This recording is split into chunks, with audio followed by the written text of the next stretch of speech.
ওরে ওই না নদীর পাতায় পাতায় এলুয়া জিমের গাছ হরি ও সিমের ফুল তোলে রে ওই খাডো চেংড়ির নাডক বেশি লম্বা চেংড়ি ঝগড়ি রে ওই খাটুর বান্দি ঝগড়া করে রে তিস্তা নদীর চিকন বালা রে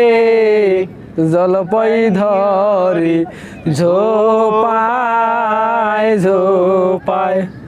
ওরে কহমর বান্দি ঝগড়া করে সৌরি নন্দের সাথে রে ওই খাটো মেয়ার নাডক বেশি রে। তো আমাদের এলোপাতার এই গীতগুলো কেমন হলো অবশ্যই একটু কমেন্ট করে জানাই দিবেন, আর কেমন গীত শুনতে চান অবশ্যই আমরা আগামীতে ভিডিও দেওয়ার চেষ্টা করব, কিন্তু সেটা আমাদের কমেন্টের মাধ্যমে জানাই দিবেন এবং ভিডিওটি শেয়ার করে সবাইকে দেখার সুযোগ করে দিবেন ইনশাআল্লাহ।